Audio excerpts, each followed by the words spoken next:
Have you heard about the Corn concert?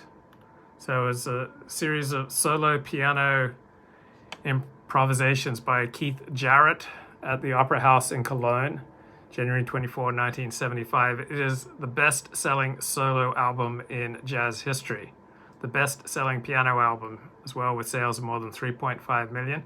And so this concert was organized by this 17-year-old girl, Vera Brandes.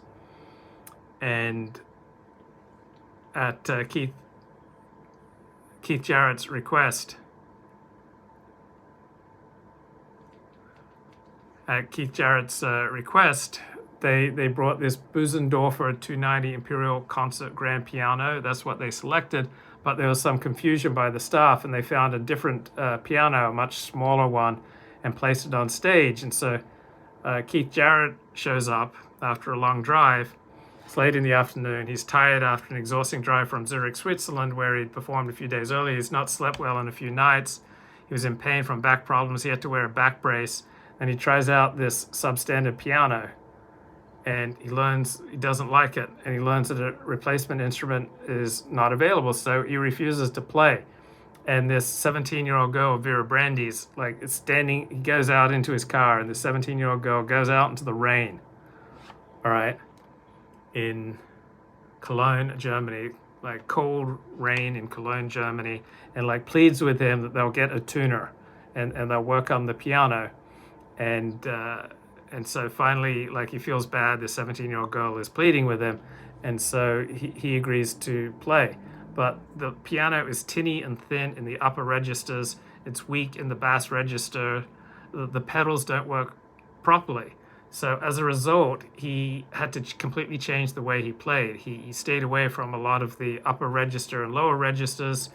He used ostinatos and rolling left-hand rhythmic figures to try to give the effect of stronger bass notes, and he concentrated his playing in the middle portion of the keyboard.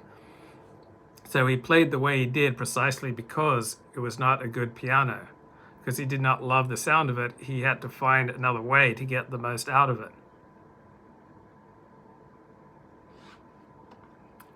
And it ended up being this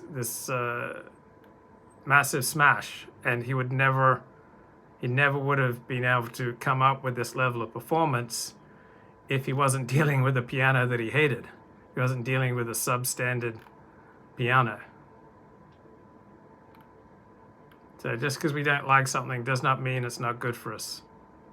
Just because we don't like the Biden administration does not mean that we can't find elements of it that are going to enhance our life.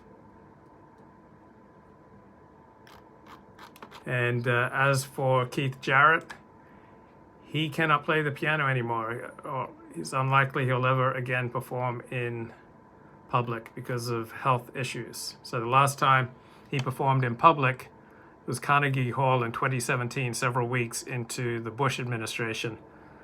And he opened his performance with an indignant speech on the Trump administration. And he kept on spooling all this relentless commentary throughout the concert.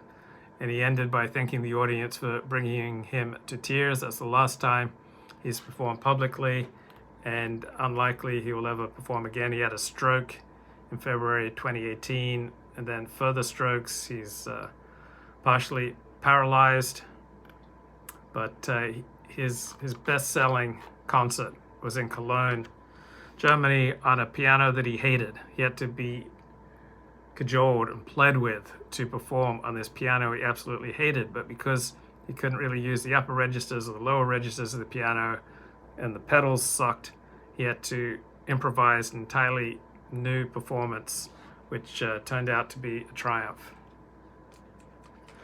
The pen and paper on the desk makes me think that Luke has a much higher IQ than he admits to. Yeah, so I was just journaling about my frustration today. I tend to have a fairly short fuse. I don't do well with frustration. I tend to get quite angry. So I looked it up. Frustration is the result of unmet expectations. Anger flares up. I can't even read my own writing. So frustration leads to breakthroughs. Oh, and one of the solutions, there's one video I found on 12 ways to deal with frustration, and one of them was to track your progress. So one was to breathe, one was to track your progress, another was to hang out with positive people, develop a positive attitude.